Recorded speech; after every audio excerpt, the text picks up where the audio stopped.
Trip, text trip, only 2 on my client, Miss Beach. Oh yeah, full of tender girls, yes. We got a I love flying to Hawaii like a close to me. Got 5 hours to the land with an ocean breeze. See nigga views, good food, and the woman tender. Bay Area. To the islands with a culture blender. Tell me something about the water. It is oh so tender. Are there beaches everywhere? Take a drive and end up on the side of the road. Stop it is a must. Take a list. Good afternoon and good evening. Apologize if my voice sounds weird. I am catching a cold and losing my voice, but I am Mrs. Best. Welcome to my channel. We are here with James. He is off camera. There are other reasons, but he will be chiming in so he can hear us and see us. But we have James from Watch Your Mouth Reviews here. And we Yes, y'all, I'm here. I'm excited. He is, look at him, lurking. There's no picture. We just see the circle move. He said, I'm here.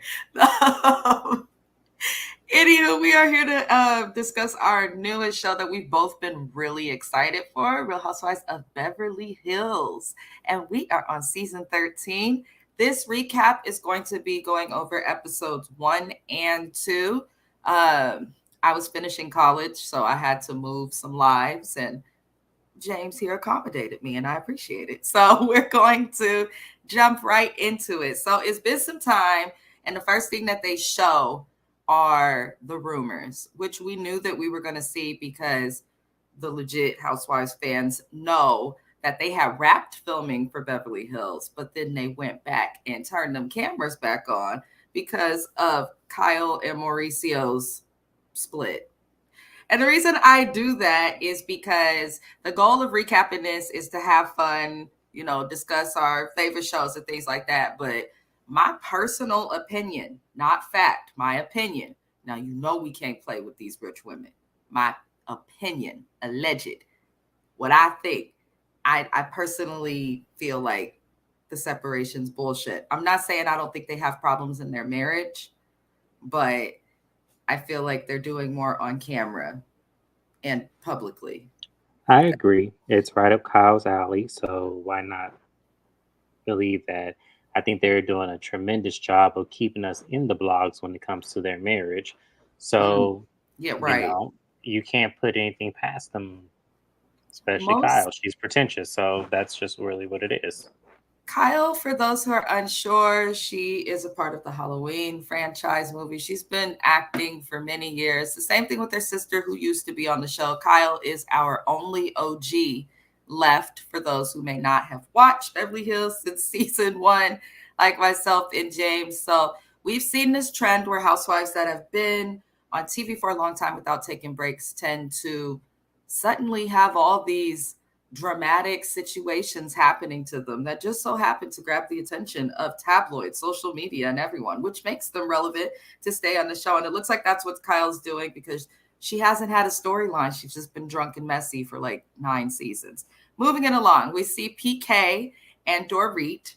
I want everybody to know I don't care for Dorit. I don't dislike Dorit, but I don't care for her as a housewife anymore. I think she would be better as a friend of, if that makes sense.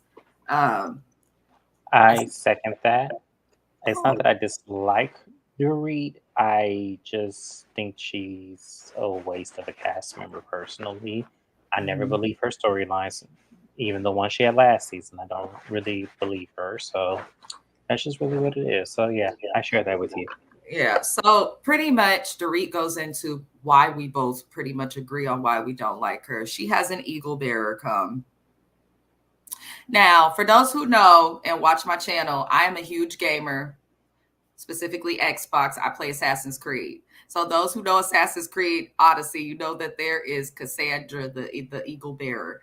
And I'm wondering, like, Dorit, did you see somebody playing video games?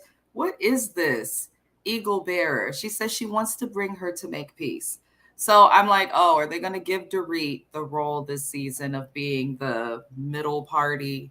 Is she going to be all about peace? What do you think? Absolutely. That's exactly what my first thought was when I saw that she was in charge of like the outings and everything. And I was just like, oh, great. You're going to let the most boring housewife in the whole cast. She's done nothing but give fashions.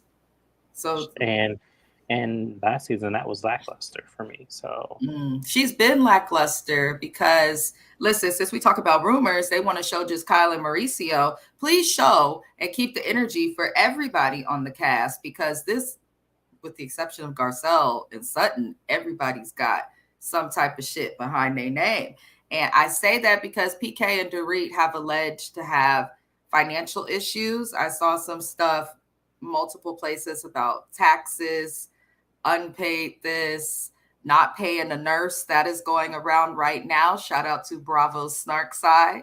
I'm just like, Dorit apparently is getting plastic surgery, elective procedures that she does not need, and then not paying her aftercare nurse because somebody's trying to sue her or something. This is just what we see on the blogs. I'm not saying it for fact, but I think she should focus on that instead of trying to bring peace. So we then see her have a retreat.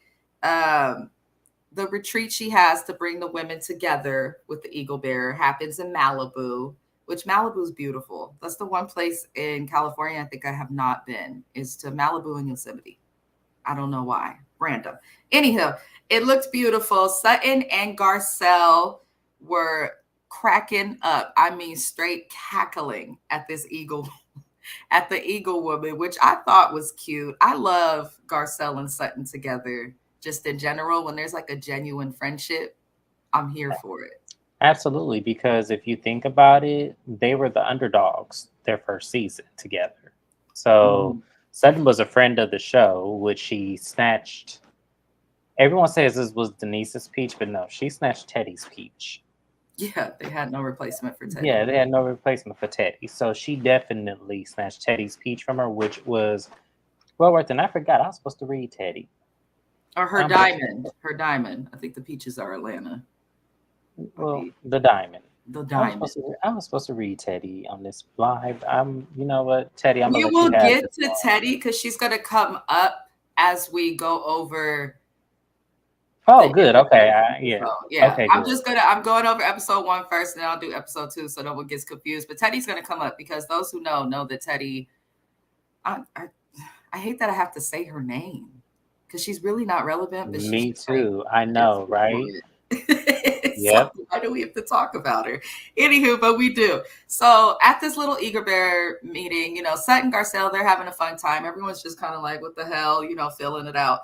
And then we see Kyle bring up the fact that her relationship with the women has changed. And she says, and I feel like we hear this from Kyle now for like almost every season, going back to when LBTP was still there. She says that she felt hurt by the other women because of what happened with her sister.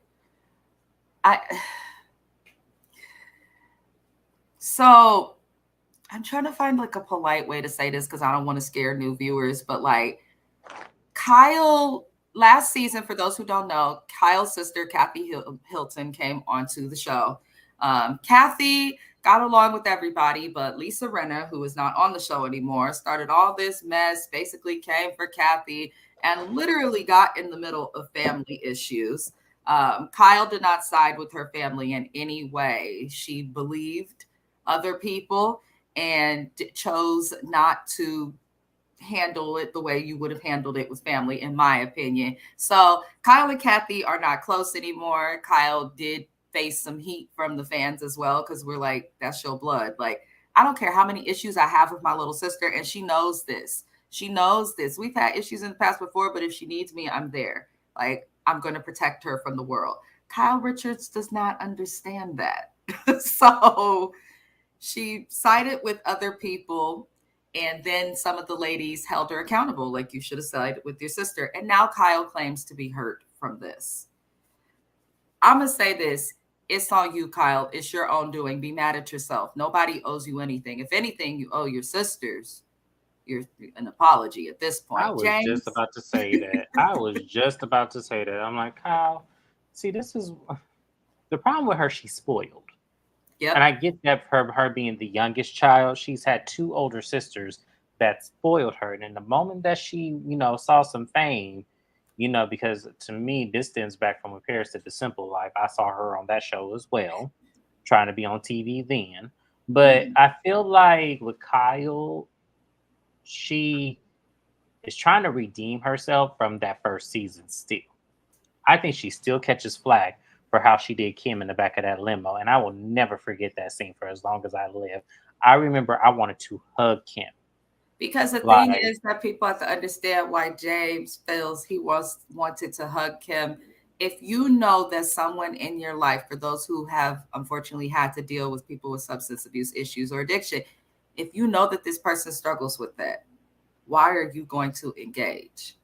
You cannot reason with somebody who is not in their sober mind. And I stand by that. I stand by that. So it's fucked up that you go call your sister out and put all her business out there, season 1, just because you're mad about something that was really much smaller than that situation. So I encourage everybody to go back and watch that season finale from season 1 because I agree because for those people who just stand Kyle and think she's just epitome of class and she's just not. fragrance, I definitely understand why, because she has a great exterior. But if y'all go down and watch them old episodes, I promise you, your mind will change with the quickness. You got to understand. Yeah, Kyle is, while we love her family, no, I don't think anyone's ever fully liked her, but we did like the fact that she's a housewife and her family seems great, but her herself, I don't know. Moving it along, we're still going over episode 1 for those wondering.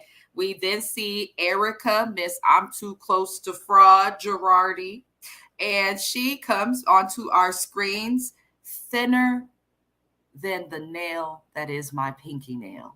When I tell you, I've been thought this when we look at the thumbnail for this live, for example, right? Like Erica is noticeably thin and not in the healthiest of ways. And I'm like, she's giving Lisa Rinna thin. And I know the two of them are or were close, but I'm like, she looks thin as hell. So,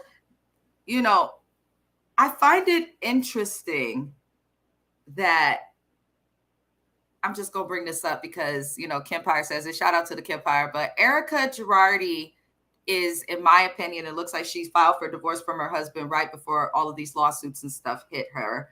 This is proven in court, so I can't say this on this live. The money that Tom won for victims in court of the Boeing plane crash, he did not give that money to those victims. Instead, he gave the money, part of the money, to Erica so that she could have her Erica Jane thing. I have looked this up. I done been watching lives with lawyers and all sorts of stuff, y'all. So Erica did not technically commit a crime, but she did spend money on the show, on her hair, on her career, and on her corporation and her LLC that was given to her from him. That was the victim's money. So she received stolen property, basically. Yeah, she may not be legally, held accountable and stuff, but I just find it interesting that you don't feel you did anything wrong, but you accepted money from victims. You don't want to do anything to help or pay them back or even speak out against them. And now you're taking from diabetics by taking the Ozempic? Lady, I cannot with Erica Jane. I don't know why she's still on this show. And in my opinion, her still being on this show is because to Bravo money is way bigger to them than the victims. So maybe we need to all stop pointing fingers at Erica and start pointing at Bravo, because why are you supporting this lady who's not? Here's the thing. I always am 50-50 with this situation. I don't know why I am. And I think that's because I understand lawyers, because I've been around a lot of them. And a lot of them do have the same tendencies that Tom has had.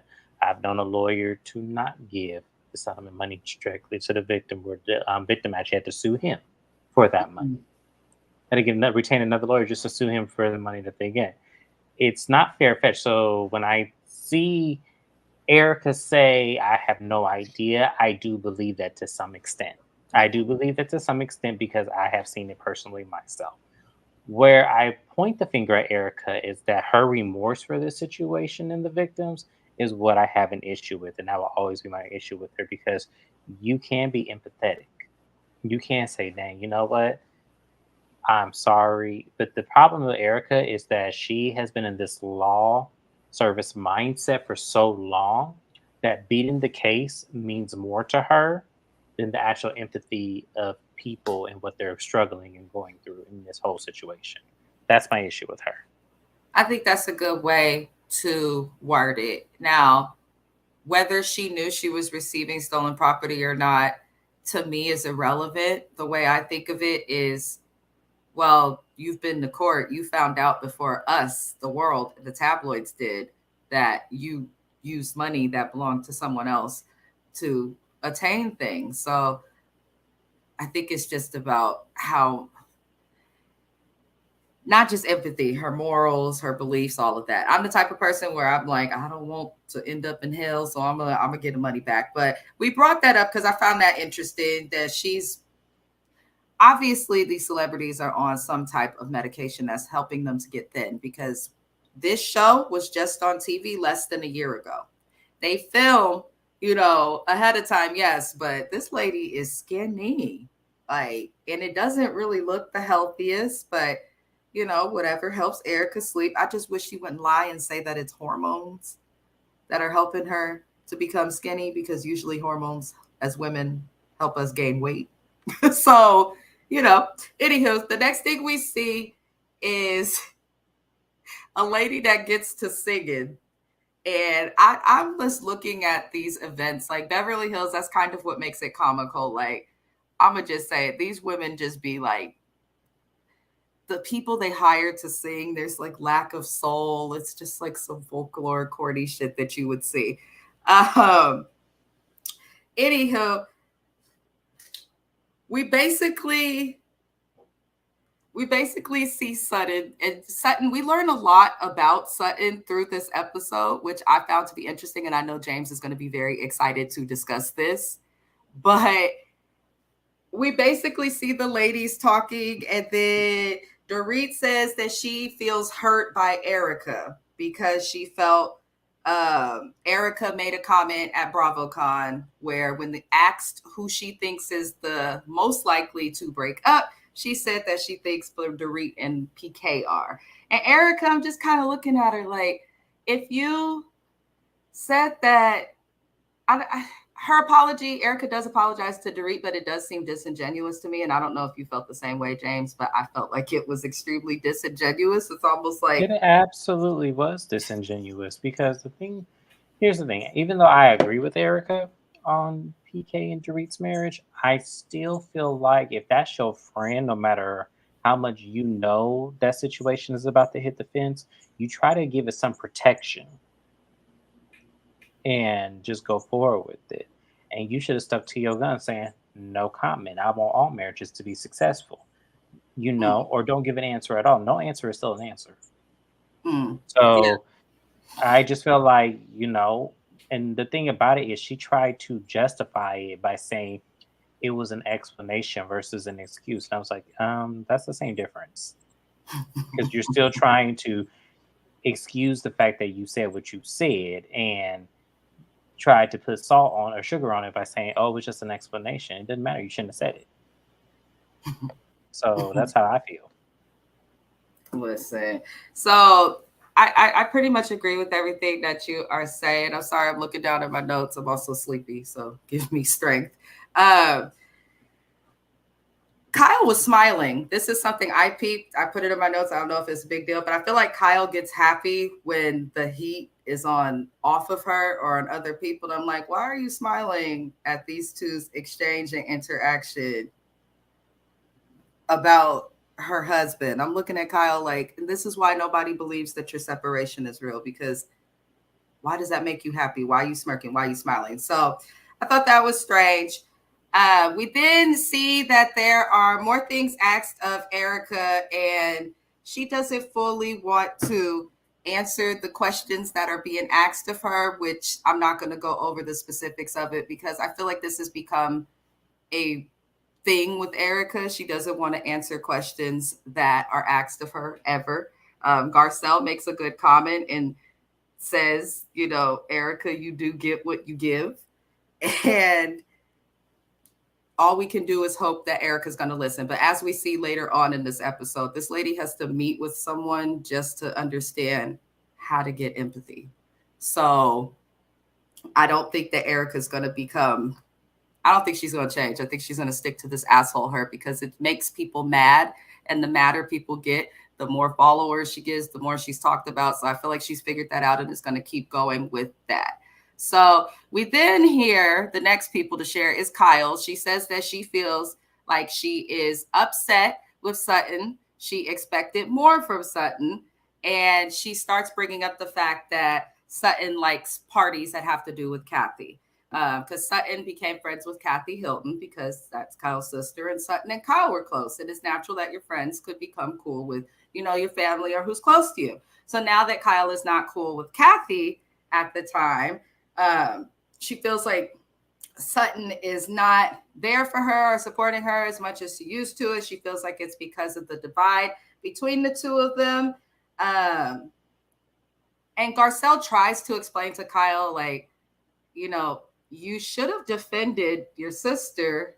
And maybe if you, talk to her and approach her with that, take some accountability, things can get better. But, Kyle doesn't take accountability. She usually either goes off, leaves, or starts crying. And she truly is behaving like she's the only victim in the situation. Do you have anything you want to add to that mess of a scene? Yeah, I just wanted to kind of pinpoint.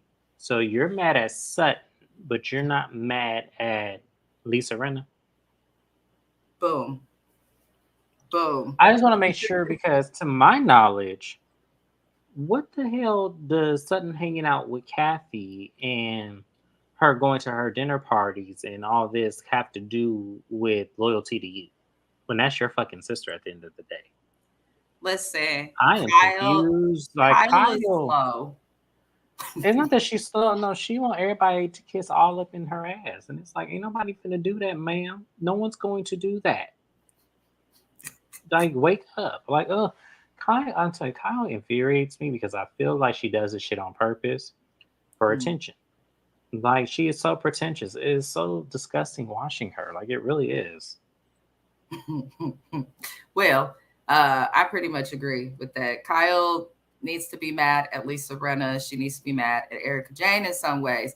In my opinion, you don't need to get involved with family issues. I have friends that I'm friends with, people I've known for years.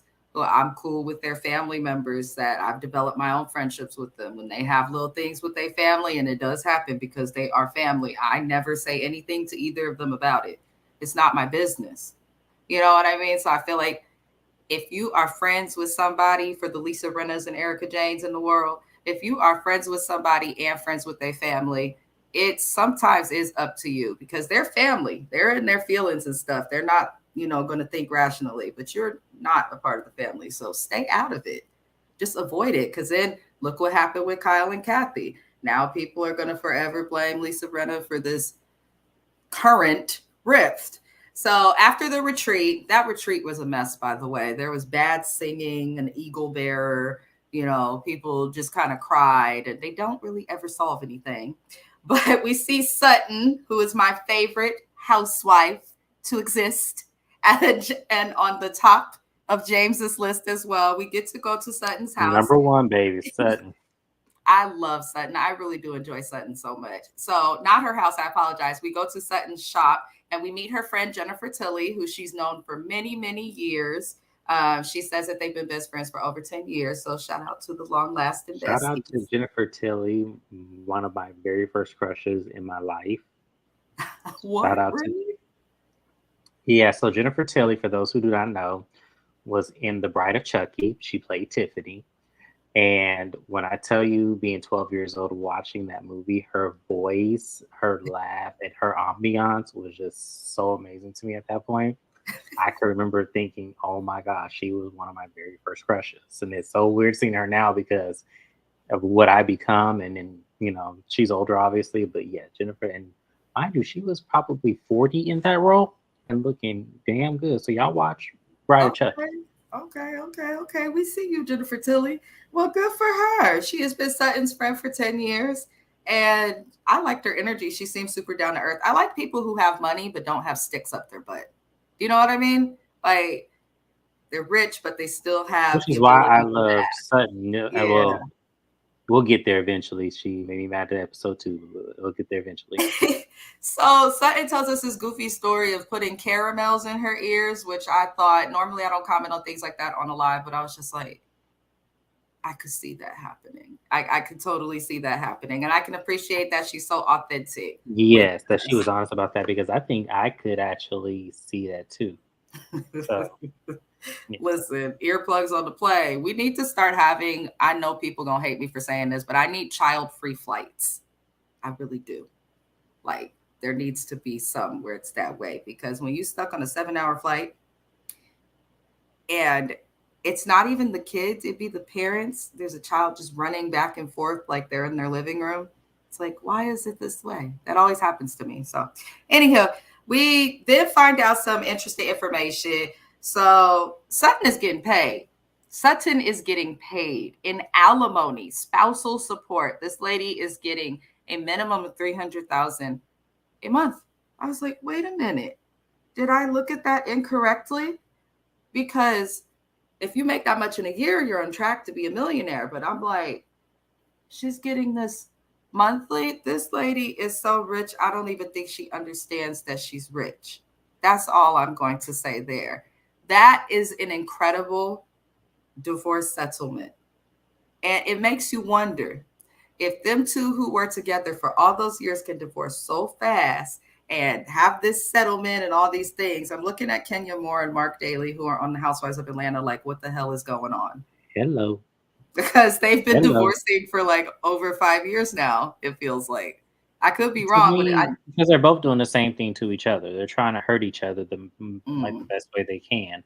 So that's the reason why I feel, in my opinion, that that divorce is taking long. But to touch on what you said about Sutton, let me explain something to y'all. $300,000 a month is $3.6 million a year. That is a lot of money. Not only did she get that, but she also got 1.2 something million in cash transferred to her bank account, which if y'all know, millionaires who are really millionaires don't have access to cash like that. So that's also another thing. She owns 2 minor league baseball teams, which if y'all know, minor league baseball teams, there is a heavy cash flow in that as well. On yes, top of this store, and there's also a golf course that she owns as well in Georgia. So I want to let y'all know this lady has money from all types of different directions. I think it's why when this came out, because they say true money, old money, humble money, lasting money is much quieter when they enter the room. So Sutton likes her fancy things, but she's not doing the most like some of these other No, women. she's not doing the most. Like and the thing about it is, and I always say this is why she became my favorite housewife. When it came down to the Lisa Rinna thing and how she bought those Elton John tickets for $11,000 and put it right on her Amex as if it was nothing. The fact that you were willing to do that to save your friend embarrassment, but when she tried to throw your real friend under the bus and say that she, wasn't appreciative of something, you were like, okay, well, checkmate. That's my girl. You ain't gonna play her like no fool. You didn't say thank you to me when I bought your tickets. And then when she tried to lie about, when Lisa Rinna tried to lie about that shit, so pulled out the receipts and read the whole receipt and said, here's my Amex process. They said it went through. Here's your receipt. And I said, boom, that's a housewife. That's why she's my favorite. That's a housewife. I think that people get you got the lost. money. Yes. They get lost in the hollering, especially on like the New Jersey, Potomac, Miami. They get so lost in the hollering, they forget like what made it like a thing. Right. Like Anytime Nene you can Leakes, back I'm up. rich, bitch. And then she came through with verbal receipts. It's sometimes less is more. And I love that for Sutton. And now it makes sense as to why people like Lisa Rinna, who's been in and out of the tabloids for like over a decade, struggling with that house. I feel like they may be a little jealous of the money, some of the women. But we move along from Sutton. She says she wants financial independence, even though she has all of this, because she wants to achieve basically what she has without the help of that man. So listen, I need the money. That's all I know. I was like, look, son, I'm with you on a lot of things here, baby, but let me explain something to you. If you ever feel like you do not need that check every month, you can very much deposit it to my account when you get your financial freedom, because I know you're gonna get that money for quite some time. I know, because you was married for 20 years. I know you're gonna get that money for quite some time. So anytime you feel like, hey, I don't need this 300K that month, you can give it to me. I promise you, I need it. See, look at this shit. So I agree. I need it. We all need it. That's incredible. But good to her. Kudos to her. When you're an actual wife versus, them quick marriages that is so fast, where you take your time, think to get married, even if it don't work out, when you're married to someone for that long, usually you're going to get something out of it. So there is that, unless you married a bum. Moving it along, we see Erica in therapy. This was a hot mess. She claims that she's been in therapy for 2 years, and she is seeing Dr. Jen, who used to host couples therapy on MTV, I believe, years ago. VH1.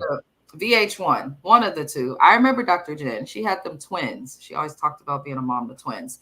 But Erica mentions the indictment. For those who do not know, Tom Girardi was indicted for, all the shit that he's done, as he should be. And every time something happens with him in his legal process, I will say this, that I'm not just going to bullshit Erica because I don't care for her. But every time something happens with his legal stuff, she deals with all of it, even if she doesn't go to court, even if it's something that has nothing to do with her. The tabloids, she's still legally his wife to this day. Yeah. So she has to deal with it. They're questioning, for those wondering why she's legally his wife, is because I believe someone questioned the divorce because of the timing that she's filing for divorce, because when your spouse does something that's fucked up, you're both on the hook. So, well, no, the thing about, I think it was allegedly, and I'm saying allegedly because I could not confirm this. I think it was actually a judge that put her bill of divorcement in contempt because of this situation, because she conveniently filed, and then not even a week later, this comes out. So it's like, yeah, it seems like they're trying to prove that she got a heads up about this before, so that's why she filed. That's alleged, guys. And it wouldn't be taking. I'm not saying they can or cannot prove it, but if they knew for sure that she filed for divorce on a genuine thing that has nothing to do with this case, then they probably would have granted the divorce by now. That's how I feel. But Erica does speak about it a little bit, which is good, because she wasn't trying to speak about the indictment and the things with Tom in the beginning, and when she was all vicious to Sutton a couple seasons ago. Now she is speaking about it, but on her own terms, obviously in therapy. And it just seems like she doesn't get it. She still doesn't get why people can be upset. Now, legally, this lady does not owe the victims anything. She does not legally and is not legally responsible to pay them back. That has not been determined yet. But knowing that now where the money comes from and where, certain things that she still uses and has to this day have come from, and who's hurt behind it, and still choosing to use those things or, whatever, is just as bad. So it's one of those things where everyone's going to be torn. People are either going to love or hate Erica Jane for her situations, but she does mention in therapy that she wants to be a better friend. And through that, she asked the therapist, how do I get empathy? How do I get that? That was scary to me. That was scary when she said graduated with a degree in psychology. I had to think to myself, what would I do if a patient asked me, how do they get empathy? And that's why Dr. Jen is a doctor and I'm not, because, and even Dr. Jen made a face, but like, what do you say to someone? Like, you have to be able to feel the pain of others and to care enough about someone outside of yourself. So it's like, how do you answer that question without offending her? I don't understand it. The fact that this lady, look, James said it best. That's scary. It's fucking scary, because empathy, for those who don't know, is the ability to understand the perspective or be able to, relate to the feelings that someone else has. And usually in an attempt to, treat them right, help you to understand how to comfort them, things of that nature. She doesn't know how to do that, which is strange to me. So that just confirmed that any kindness and apologies are likely not genuine, because if you're not apologizing from an empathetic perspective, are you really sorry? So I'm going to leave that there and move it along from her little therapy session. We next see Kyle go to Dorit's house, and she does go alone. Usually Kyle goes to Dorit's house with Mauricio, because Dorit, Mauricio, Kyle, they're always in some shit and in some trouble together. But we know that she's been going through it with this man, and it looks like they made it seem like, oh, we had to put the cameras back up because Kyle and Mauricio are separated. But the way they're filming this season leads us to believe that they knew that this was happening or had happened already. I don't know if you caught that, James, but I caught that. It seemed They absolutely knew. I think the only people who did not knew was the people who were outside the core five, which is Crystal, Sutton, and Garcelle. But I feel like Dorit knew. I feel like Erica knew. I feel like Lisa Rinna knows, even though she ain't on the show no more. And I feel like, I don't know if Kathy would have known, but I feel like, yeah, they all knew. Teddy knew. Everybody knew. I agree with what you're saying. I think people knew, and that's probably where it's coming from with why it doesn't look legit, the separation, because maybe it is legit and it's just the way that they went about filming and handling it just comes off as fake.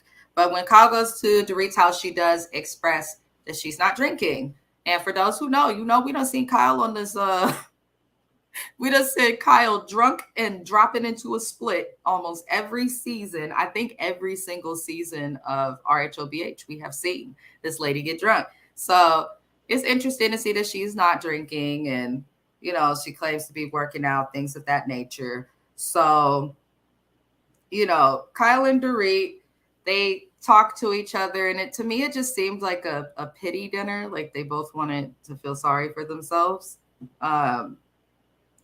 I'm going to see if James has any extra feedback on Kyle and Dorit's dinner Absolutely not. together. You can move. Okay, because sometimes this is why I have a second person here, because sometimes you don't know if, like, I don't want to skip over something that wasn't important to me, but may be important to you guys. But he has confirmed that dinner was like a bunch of foolery. Kyle and Dorit, the only thing that came out of that dinner that's relevant is we find out that PK and Dorit are in couples therapy.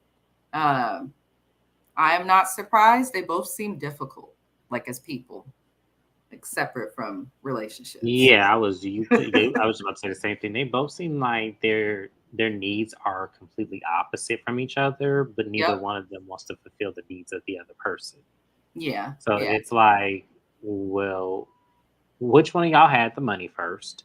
Because whoever had the money first is who got with who first. That's how I'm gonna look at that.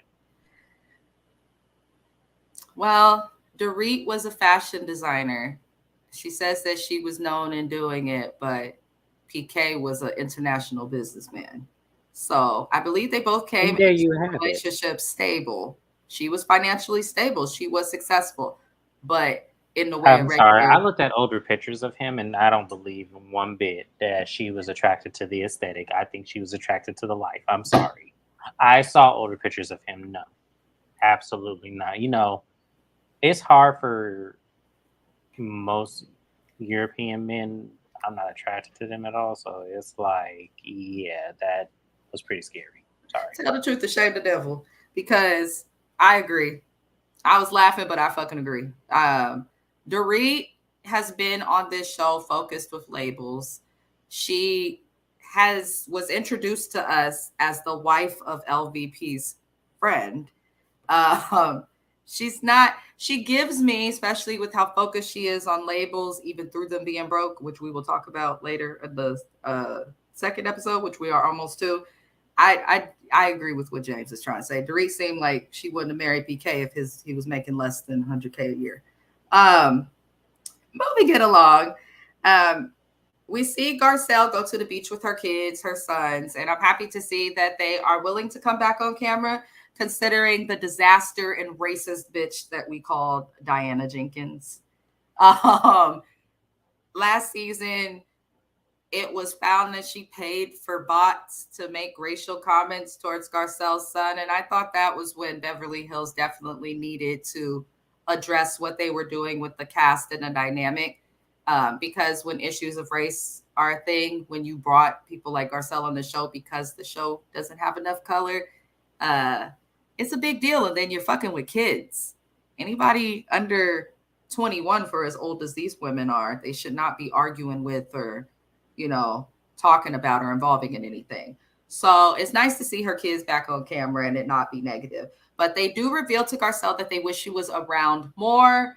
And they all spoke in their feelings and stuff. And for those who are African-American, Black people watching the show, that we don't always do the best with feelings and talks between parental figures and kids. But it was nice to see that Garcelle's kids felt like they could talk to her. However, I'm going to say this. That little boy quite literally complained about his mama having a job because she has to work. So you could tell that's still his mindset. I mean, she had to show them how to pump gas. They didn't know what to do. So you could tell that they are just a tad bit spoiled. And I think that is the thing that kids who grow up wealthy, privileged, things like that struggle with. Usually that wealth and privilege they have, they don't see much of their parents. However, when you compare it to, how regular kids are, it's like, listen, kid, you got your mom, you got your dad, you got help. She may not have been around as much, but she's here now. Be grateful. But at least they dialogue. Did you have any feedback on her little meet with her sons? No, but you made a really good point that I wanted to point out, because this was the same little boy who didn't even know how to pump the gas, didn't know how to put the debit card in the reader. Yet you're talking about that you don't need her to mother you. You needed that 2 years ago. No, it seems like you need that currently, because the fact that you couldn't even pump gas in the car was just a telltale sign. So how dare you, little boy? But the thing that I don't like about that, it seems like that was preconceived. Like when I was listening, because when I looked at the other little boy, he just wanted to be with his girlfriend and she lived close to Garcelle. So that was, the moment there. I think there's a little bit of jealousy. And I think he also was surprised. The other one, the older one, when he said that to Garcelle, he was like, before going back to his phone. So I think you're right with the jealousy. It just seems like it's jealousy. And the thing is, and to me, and this is alleged, I feel like that father has something to do with that mindset too. I feel like the father's in that ear. I'm just saying. Absolutely. Absolutely. Because he wanted to go with his dad. Some kids identify better with their moms. Some kids identify better with their dads. So, it is what it is. But obviously she's done a good job raising her kids. And, because look, he attempted to talk to her. So moving on, we are at the last scene of episode 1 before we get into episode 2. I'm trying to get through this without it being forever. So please be patient with me, James, and to anybody watching. Usually I will recap 1 episode at a time, but for this week, we're going to do 2. And then the week of Thanksgiving, after that week, we will do 2 as well, because I won't be here. I'm leaving the country. I don't want to cook this year, y'all. Anywho, so we see Kyle and Mauricio together at their home, and Mauricio's on the phone scheduling and, working as he does. Sounds like he's trying to figure out his schedule. And she is suddenly the wife that cares and acts annoyed. Now, this couple has been on our TV screen for over 10 years. So, while they've been married for decades and all of that, I remember season 1, Portia, who's 15, she was like learning to walk. She was little. So we've watched their kids grow up.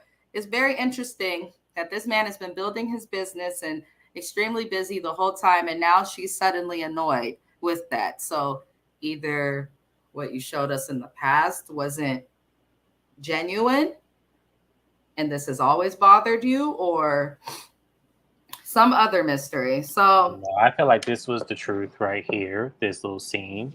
mhm. No matter how much, I don't know which tag was using this tagline. I'm not the richest one in Beverly Hills, but I am the luckiest.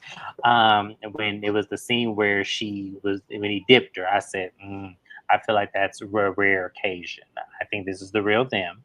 Mm. And get to the other part of the scene where I'm gonna say, yep, that's really him too. So the reason I felt it was a little bit of bullshit, I don't feel they. I just don't understand.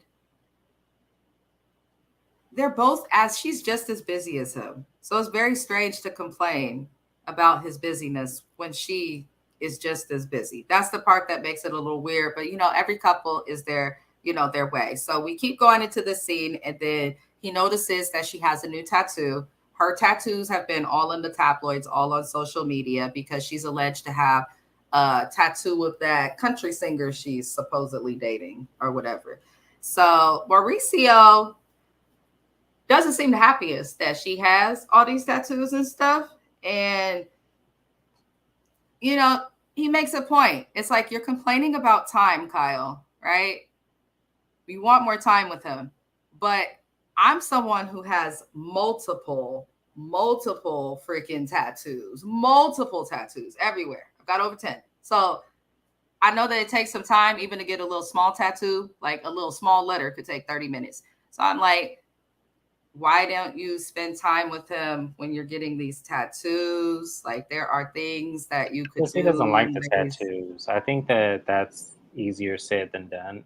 That's something that No, but I'm just saying, instead of getting it, could spend but time that's with what your she man and wants. got Though. that while he was gone. No, to me, I feel like she's doing this as a rebel thing because she knows he really does not like that, and it's a way to get under his skin. That's why I said there's truth to these rumors. There's Definitely truth to but I the feel like rumors. this is not a new thing. I feel like this is an old thing that she's tired of.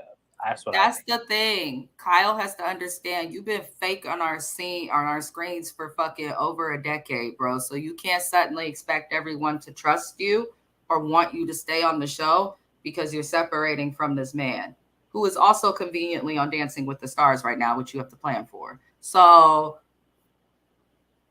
I don't feel sorry for somebody who's been fake. If she's not being abused, if she's not being hit, if she's not, being cheated on, it's just a normal breakup. It's unfortunate, but if they don't want to be together, the world has to accept it. Moving it along, she basically says, when he asks her about the tattoos and stuff, she says, I don't have to explain anything to you. And he says that he thinks he did look taken aback, and it seems like he thinks she's rebelling. And James just stated that also. And I kind of feel the same. Just use your words, Kyle. You're like 50. Grow up. I don't get it. And a piece of me feels like she's just holding on to Mauricio, because it does seem like she's kind of disconnected and not interested in him compared to previous seasons. I could tell that they weren't the most genuine, but you could tell there was a connection. She don't seem interested in this man, from body language to all of that. And it's like, if you're not interested in him, just admit it. And well, he has aged very badly, so I think that she did lose some physicality attraction to him to some extent. I really don't know, because Kyle is pretentious. Like, I'm sorry, no, that's what pretentious people do. Like, she acts like she's the most attractive housewife, and she never listen. She's beautiful, I'll give her that, but the most we can't say that no more. All the fillers, all the changes that's been made, we don't know. But I'm gonna say this: I'm pretty sure we don't know how beautiful she is without makeup. We just don't know. And some of these women on these shows be looking crazy without the makeup. It's just a fact. So we don't know. But she probably is pretentious enough to feel like that because he is aging badly. I know he's been smoking weed and all this other stuff. So I don't know. Whatever they're going to do, can they figure it all off of my screen? Because outside of this separation, Kyle has not had a storyline at all. And I stand by that. So moving it along, we are now into episode 2, which is the episode that premiered last night. And in this episode, we once again start with Dorit. This time, Dorit is meeting with Erica Jane, and they're going for a picnic in the park in the middle of Beverly Hills. And I know the park that they went to. I've been there. It's a nice park. But I don't like about Beverly Hills that when you go there, the parks and stuff are like the nice little areas where you sit outside. They're like always in the middle of like some busy ass intersection. And I'm like, that's very strange. I don't understand that. To me, it's weird. So they have their picnic, and Erica apologizes to Dorit 101 for the comment she made about PK at the BravoCon. And I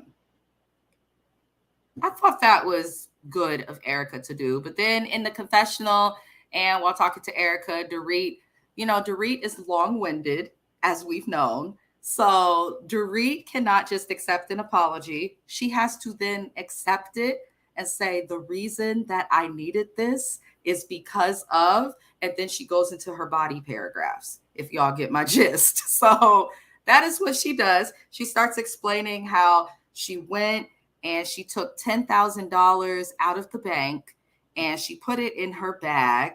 And then she goes and she sees that the money was gone. The money was gone. And I guess security cameras were ran and they see that somebody took her bag. And she said that has brought her back into her PTSD and she's been having a hard time. And I literally said at the TV, shut up, Dorit. Please shut up. James, how do you feel about Dorit's money being stolen and it being a reason that she needs an apology? Next time, get somebody that's not that's recognizable to you instead of unrecognizable. I don't believe that is real. Then Lisa Rinna's lips.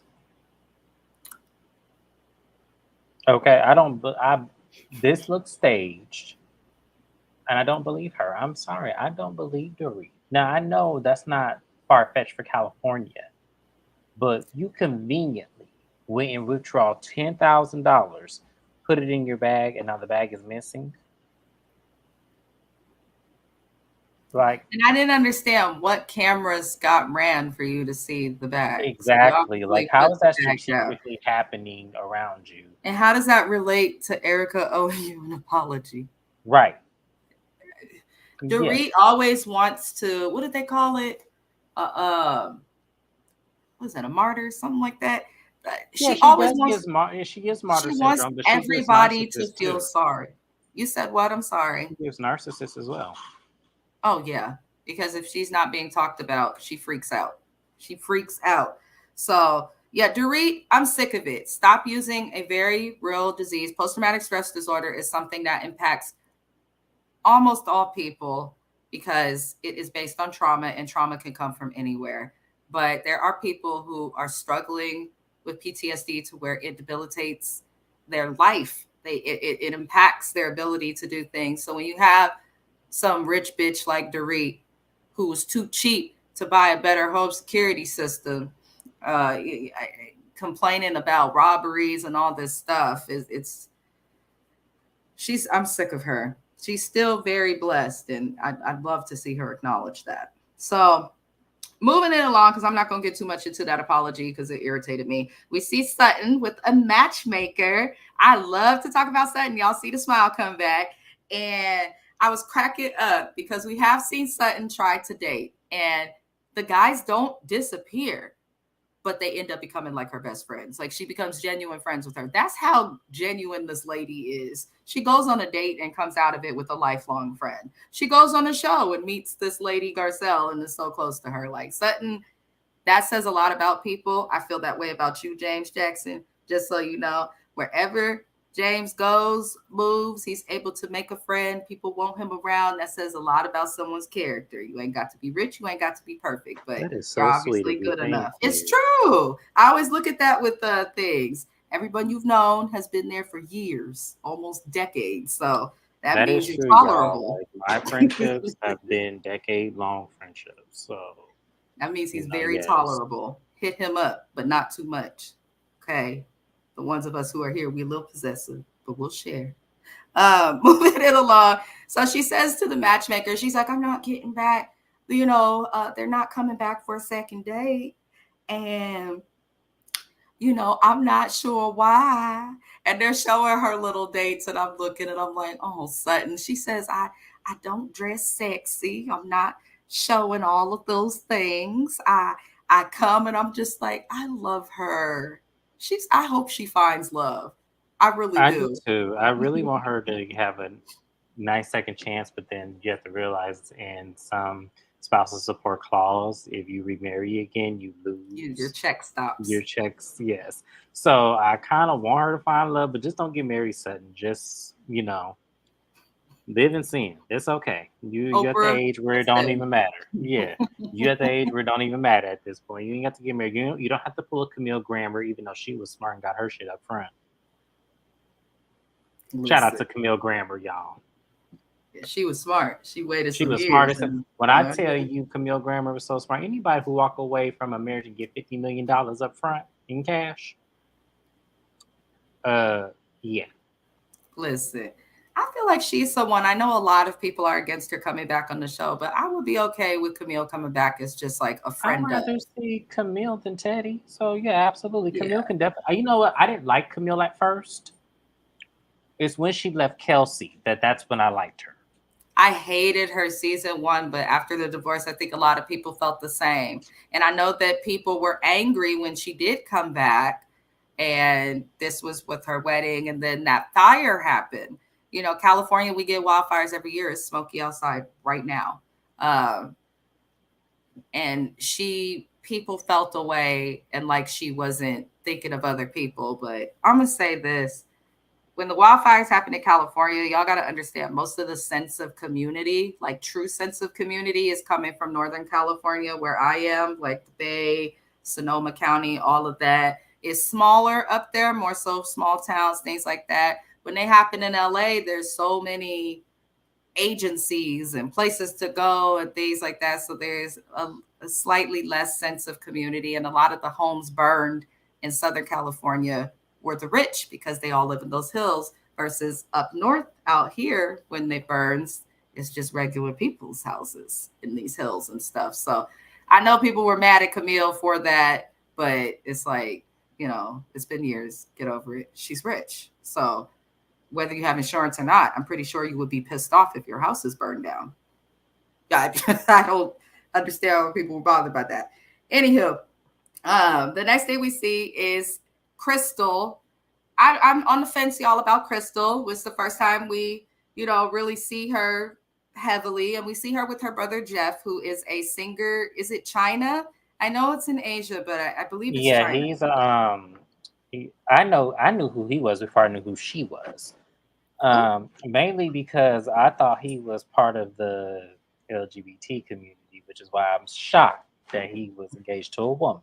I feel No, like I I can was see it. shocked. I was actually really shocked because when I see him on IG and stuff, I was like, he gives good gaydar vibes. So when I realized he is portraying himself not to be one, I'm like, oh wow, okay, well, I I'm think shocked. that's how it is, maybe in that culture. Maybe it's a cultural No, difference. There's other signs. There's other signs. He said, Well, we pretty much find out that, COVID impacted her brother's relationship. I like Crystal because I felt like the way she called out, like when she first came on, I liked her, but she's inconsistent and a little weepy. But She's I will somebody say, I that don't is. think she needs to be a housewife, maybe just a friend of, because she came on our screens talking about her brother's life, not her, because there's nothing that's Yeah, happened. why does he have a confessional? Because Like, what is there's that? nothing that she What I has. know, Bravo in this call center. Since when do we give siblings a confessional? I need somebody from Bravo to answer that for me, please. Why does he have like Well, we don't I need feel him. like New Jersey Housewives sets up bullshit when it comes to the families being a part of the storylines. On Housewives of New Jersey, which I will be recapping when it comes back, y'all.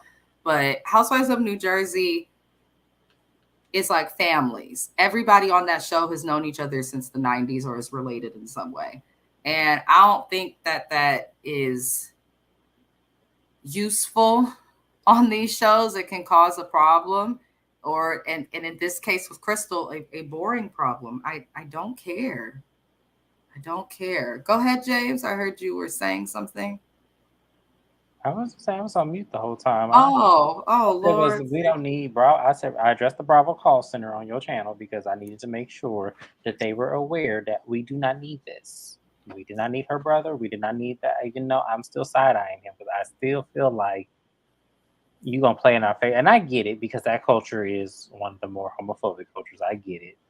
But something about him, I feel like I'm not wrong on this one. I would like him to go ahead. I feel like you would do beautiful with a nice little Asian man. I did think it was weird too that her brother and the fiance broke That up story didn't make not a bit of damn just sense. because she only had a Chinese passport, but he could have still gotten into the country. She just would have been stuck here. Yeah. You know, because it took them And a they while. were extending, and see, when that happened, they were extending the visitation on passports. So I don't understand what the hell they were talking about. That shit sounded stupid. Because they wanted people to sit still and not spread the virus. So it was suspect. But you know, we're gonna analyze and dig deep and figure it all out. Anywho's, to those watching the live replay, or if you're watching live now, I appreciate you. Do me a favor and like the video. If you do like the video, this is our first recap of this show. It will get better. I'm a little sleepy, sore throat, but it will get better. I also encourage you guys to check out James's channel, which you can find the information for in the description of this video. Moving it along. That was a tongue twister. We see Dorit and Kyle meet, and Dorit, child, we about to get into some shit, and we about to be talking shit and laughing and giggling. That's the good thing. I felt like the second episode, now that we're discussing it, was a little more fun and interesting than the first episode. I don't know if you feel the same. No, I disagree. I think episode 3 is going to be the interesting episode. He said neither of them. Neither of these two episodes moved me. It's just because this show has 2 of my top 5 favorite housewives on them. That's why I enjoy this franchise a little bit more. And like, I think actually Beverly Hills has 3 top favorite housewives. One's just not on the show anymore. But I think for me, I just enjoy Beverly Hills. So they usually get a pass with me for being boring, if it is a boring episode. That's how I feel about Beverly Hills. They'll have a couple episodes that are snooze fest, but they always matter and lead up to something that will bring us interest. So Dorit and Kyle meet, and PK wants to give Dorit a pretty woman moment. For those who do not know, in the very early 90s, there was a movie with Julie Roberts, Pretty Woman, and the movie is about basically a hoe turned into a housewife. I don't know how else I can explain that movie. My friend James is an author. He would stop me, I feel, if he felt like I was not explaining that movie correctly. That's what happened. He fell in love with a prostitute and kept offering money to go to events and stuff because he was alone. And then through that money, they found love. So that is the movie Pretty Woman. That's actually one of my favorite movies. I do love that movie.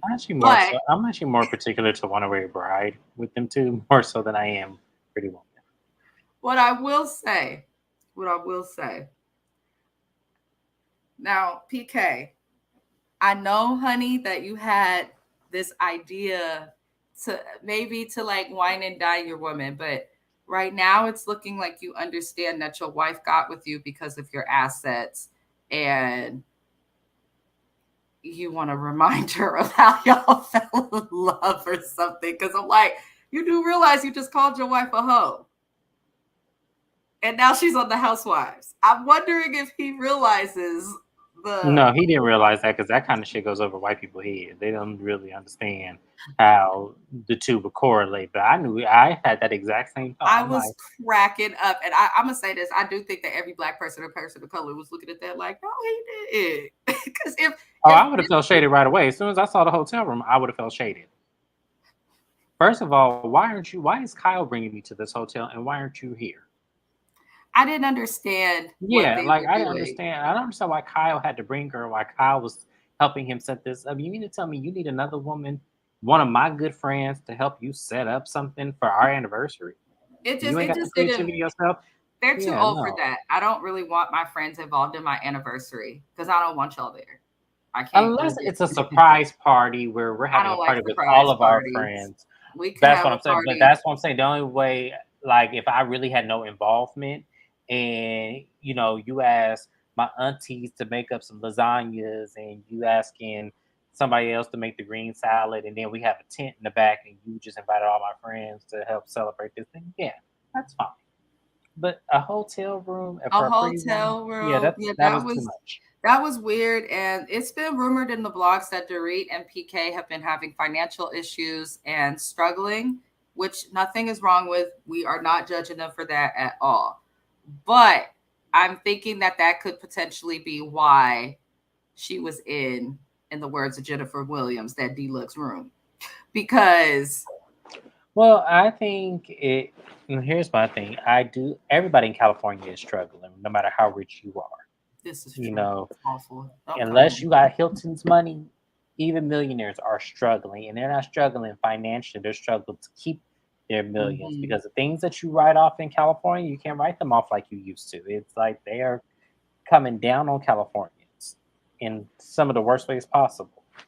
They're Mhm. overcharging for groceries, gas, business expenses can't even get written off in the same way anymore. So yeah, Yeah, it's true. It is very true. We had, what did they say, like over 175 stores closed in San Francisco in Union Square. So the tourists come in here like, where do they shop? Where do they eat? We don't know shit. Moving it along. So it was weird that Kyle was there, but while she's there, she decides to bring up her little issues about Mauricio, and Dorit's like, yeah, we've spent time with you and Mo, but it's always separate. I'm just like, okay, Dorit. So basically, you're in on it. And this brings up the topic for me. I think this is a good place to discuss Teddy Mellencamp, who has a podcast with Tamra Judge, who is another housewife on another franchise. I believe she was on Orange County, right? OC, I believe. yes. Mhm. I haven't watched Orange County since Vicky and all of them were on there like years ago. Never seen But an episode of it.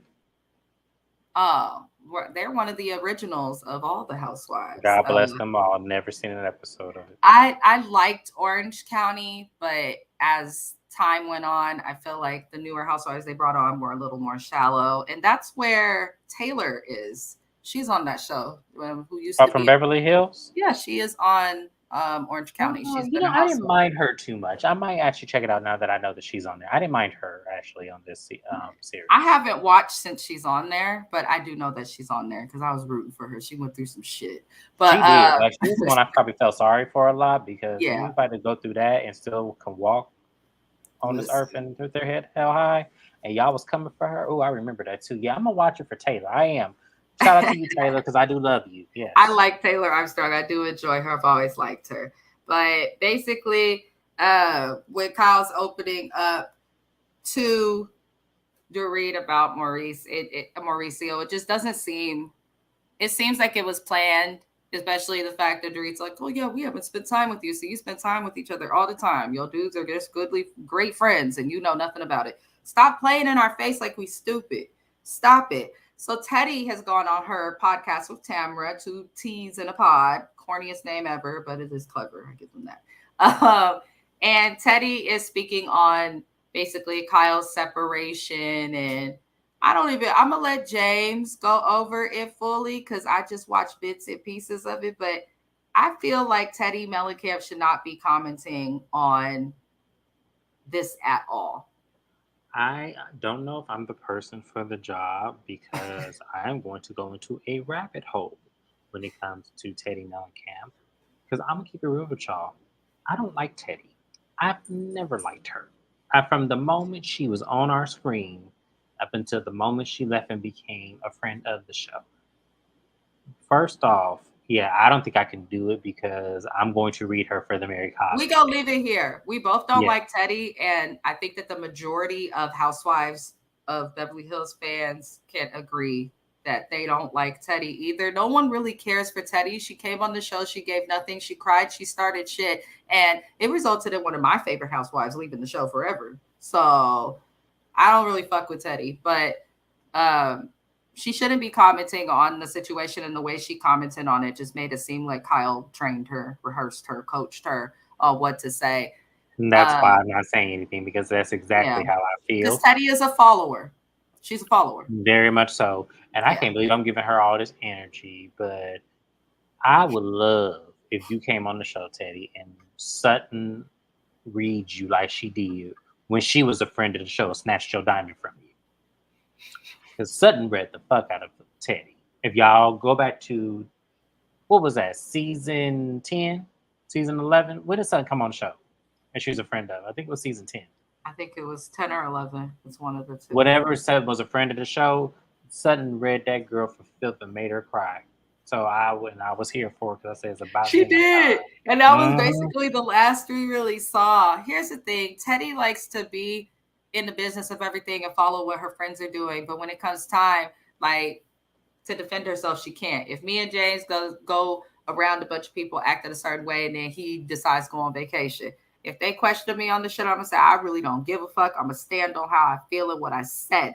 I'm going to hit Nene. I said what I said. I'm going to leave it there. Teddy, she'll start crying, crumble, throw her friend under the bus, throw herself under the bus, throw the cat under the bus.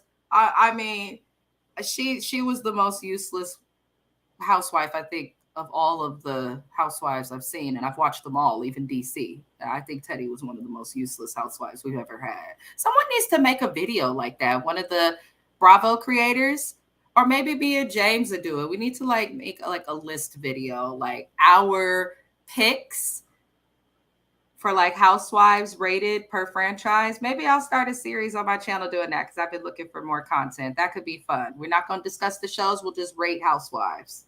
Are we rating them from worst to best? Or yes, we can rate them in a variety of ways. It can be different videos.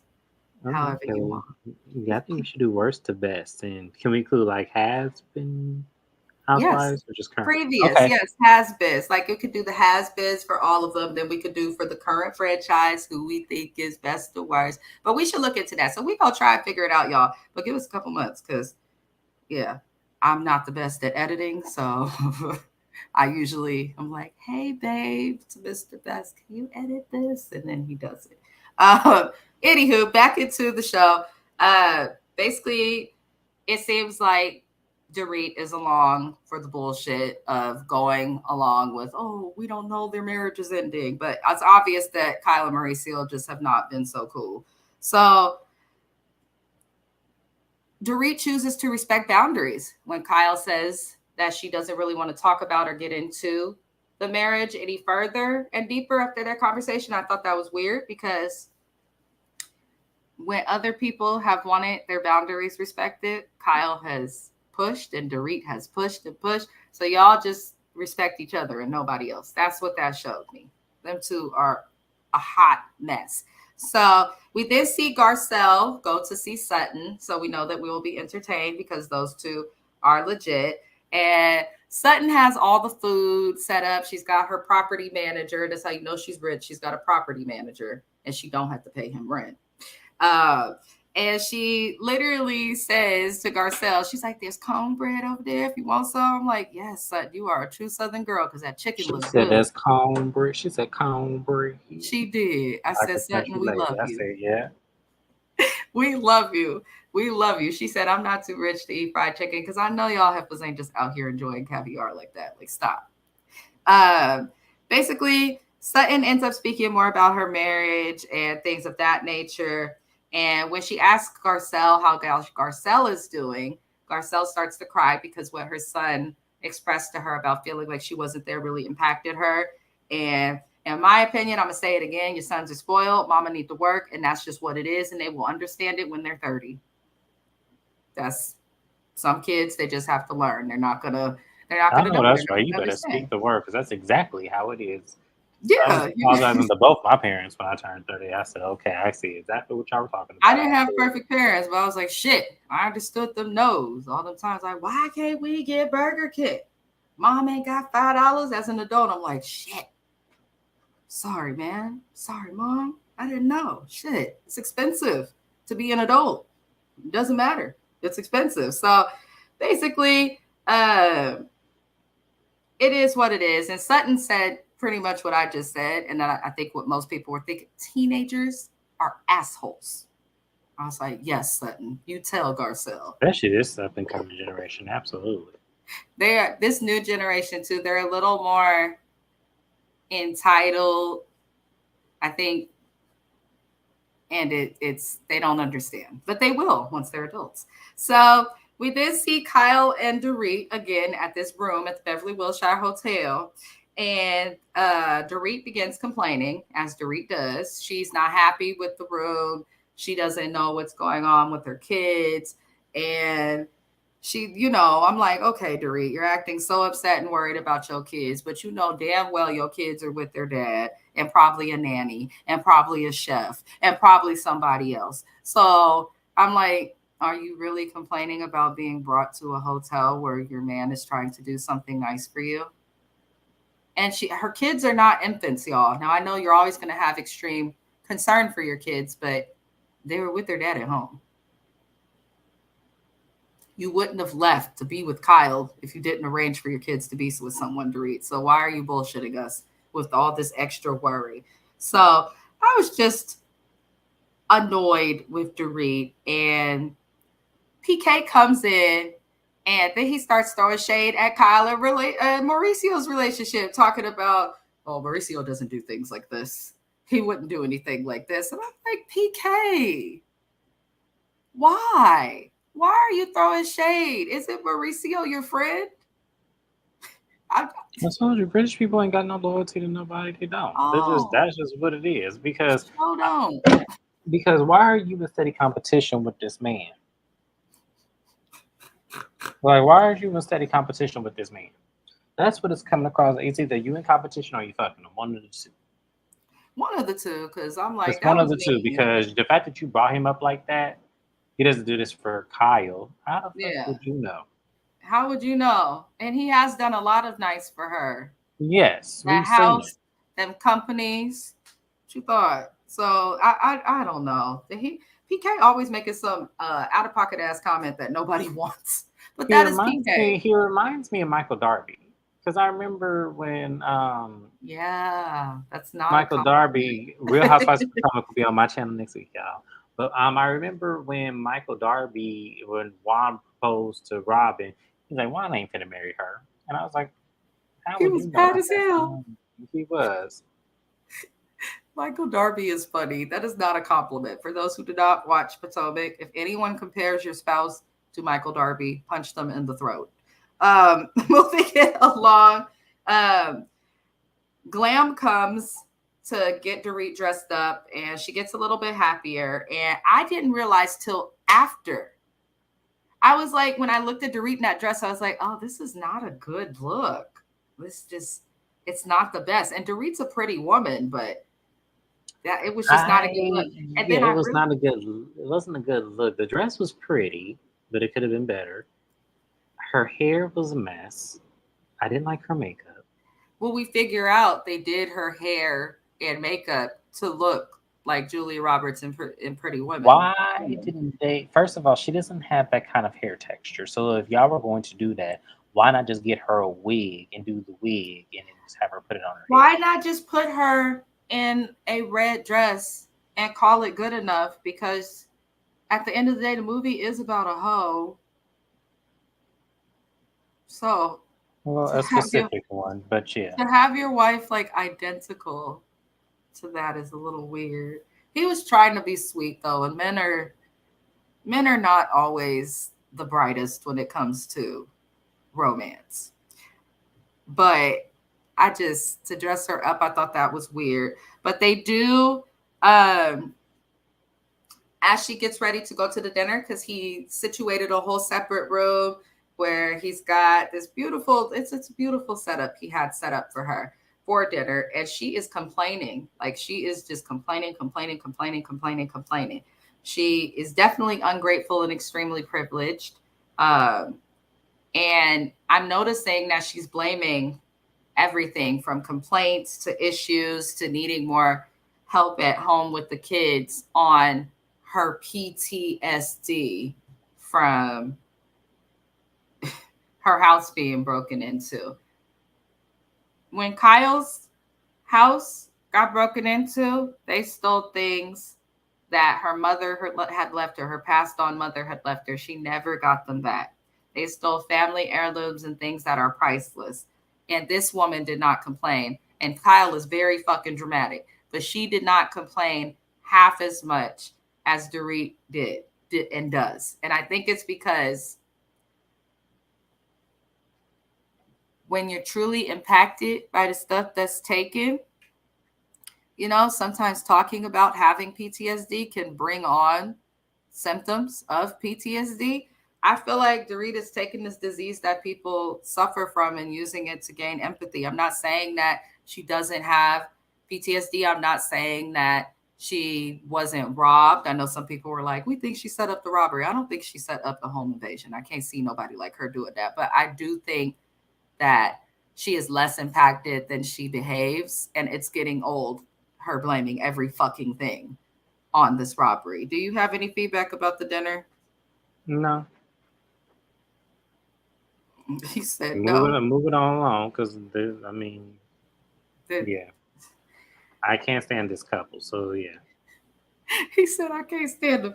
Yeah, I think we pretty much covered it with Dorit and PK. So, moving on. We're at the last scene of the second episode, and it is Kyle and her family at her house to celebrate her daughter's birthday. And it was Portia. She's turning 15. So that is a big deal. We see Mauricio's mom there, and I think her name is Estella or something. I can't remember her name right now, y'all. So apologies. But she asked Kyle if everything's okay with the marriage because his mom's reading the tabloids too. And she's like, well, what the hell is this about? And I'm kind of like, what do you think, James? Do you think his mom was really concerned? Like, that's a strange thing to bring up at your granddaughter's birthday. I want to say yes, but then the way she quickly let it go, it was like, I feel like you asked Mauricio already and you haven't asked Kyle yet. So you're trying to ask her to see if the answers match. That's what she was giving me. So that's how I feel about that. Yeah, I feel the same. So I'm going to agree and keep it moving because that's exactly how I felt. So we did see Mauricio after she sees mom. He does try to be affectionate. Like if we've seen Mauricio and Kyle in their houses and things like that, there's a handhold, an arm around, those little things couples do to show their affection. And he tries to put his arm around Kyle and she entirely ignored and deflected that shit. And I did peep it. So then after she denies affection to him, she goes while they're at the table and she exposes that she has a tattoo. Mauricio is Hispanic. I know in some cultures, religions, things like that, some people feel certain ways about tattoos, and his mom is one of those people, obviously, from how they're talking. He gets upset that Kyle brings up that Mauricio has a tattoo in front of his mom, and I guess he didn't want his mama to know that, even though he's a grown-ass man. And the family just gets all weird about the tattoo thing, and he gets really, really upset.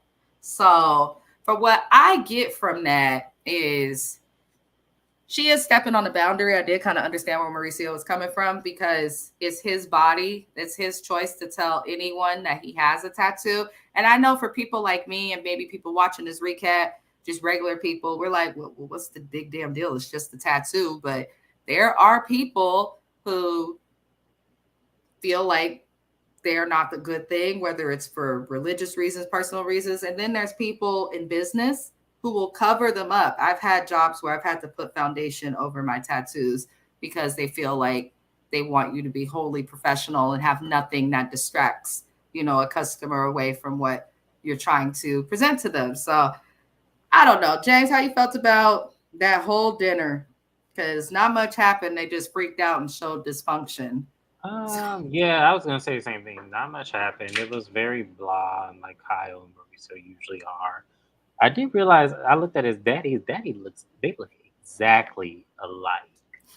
when I was looking at his dad, I thought that was Maria. I said, "Damn, that hair that fast." And then I realized the man was older, and I said, "Oh my God, they look identical." He said they are twins.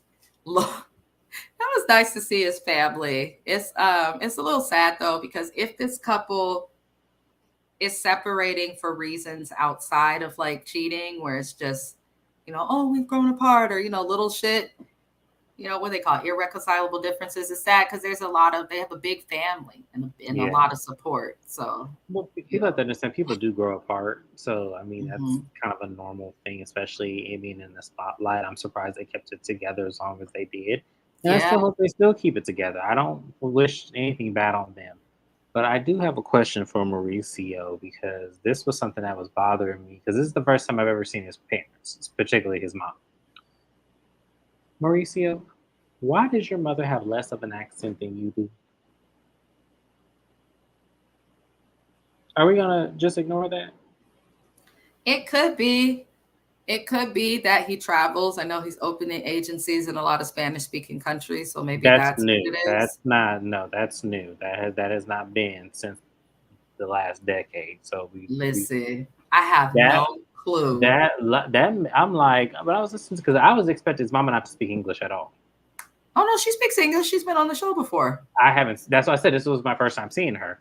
So and then hearing how thick his What? accent is, I was like, okay, so I'm expecting. So I didn't realize that was his mom that she was talking to. I thought that was like somebody else. It But when I sounds like to me like her accent has improved a lot over the years from being on the oh show. okay, because I was Yeah. like, wait, why is her Maybe accent she's not been as working thick on as his? her English. Maybe That's she's good. been working on But it. it was just weird to me because I'm like, okay, I need some backstory here because Mama, why is your? I'm just saying. She used to talk with a stronger accent than him when we first met her seasons ago, but I don't know, man. With these accents be coming going, I don't be knowing. So last thing we see, the very last thing is everyone gets on a private jet. Garcelle and Sutton are doing a birthday Vegas trip for Crystal. Crystal just seems like someone for her birthday. I'd like take them to dinner, maybe to like, you know, Morton's Steakhouse and Right. I was thinking that you know, exact same thing. Crystal don't you give know, me jump on a plane to Vegas with your girlfriends and have a yeah, good she time. just doesn't She give doesn't me give me. She doesn't give she me doesn't that. give me that. Yeah. Although I do like the dynamic of Sutton, Crystal, and Garcelle, just because they were the underdogs their first season, and I Mhm. love that Sutton and Crystal have really built a strong bond between Mhm. each other. Because if y'all don't, I don't follow them, but I do tremble on their Instagrams from time to time because it comes up on like the regular news feed, and they're always together. Like they're either at Mhm. the baseball game, they're at the Dodgers game together, or she actually took her to a Crystal took Sutton to a Taylor Swift concert, and y'all know those tickets aren't cheap. So They're not. yeah, they're not cheap. So I feel like they are definitely building the bond and trying to get past. And I think we're seeing the beginning stages of that, which I love. So let's hope they keep that going. Let's hope for it. I think that's the thing that made the Housewives great when the Housewives franchises first started. Most of the people were friends or had some type of history that was legit out of the show. And a lot of those pieces of those friendships end up leaving the show and then they replaced them with foolery. But that was my recap for Housewives of Beverly Hills season 13, episodes 1 and 2. Next week, we will be back, I believe, on Monday. Yeah, we'll be back Okay. Monday. We'll be back on Monday, Monday. yeah. Monday will be Real Housewives of Potomac. It's going to be um, Married to Medicine. And then I think we're going to go ahead and squeeze. Do you have a Sunday show or weekend show? No, I would prefer, if possible, for Beverly Hills to recap it on Thursdays if we could, because That's a wait. That's a wait and see. I that's cannot or guarantee. what I might do is what Campfire does because he collabs with people. I might do a recap on Thursday for my subscribers and then do another recap again on Monday. Uh, somebody Oh hit yeah. me up like, "You taking too long." I'm like, okay, my God, well, I'm gonna do the best I can because I have a life. But you know, Or maybe we'll skip Monday. I might move Salt Lake then. I might move Salt Lake to Thursday. Salt Lake. When does that come on? I never know what day Salt Lake comes on. I just So watch Salt Lake it. comes on Like, Tuesday. Or you know what I can do? Make it Married to Medicine, Salt Lake City, and Real Housewives of Potomac on Wednesday, since you no longer have a Wednesday show. And then Thursday we'll leave. Do you want to do Basketball Wives on Thursday? I don't mind. Yeah, we can do Basketball Wives and Real Housewives of Beverly Hills on Thursday. Then that leaves Monday and Tuesday open. Freedom. Yeah, exactly. So We'll yeah, that's figure what we'll it do. out. That's Either what we'll do, way, y'all. we'll be 'Cause back I don't want to next miss week. Beverly Hills. That's why I'm saying this. Yeah, we'll be back on next week.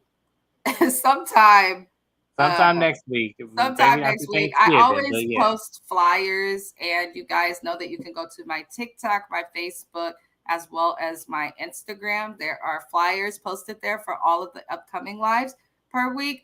And then you can also go and look on my channel. I do set up my lives ahead of time so the algorithm has time to catch them. So that works for you guys as well, because you can know what and when I will go live, and also see if I update the live and all of those things. So we will figure it you know what out.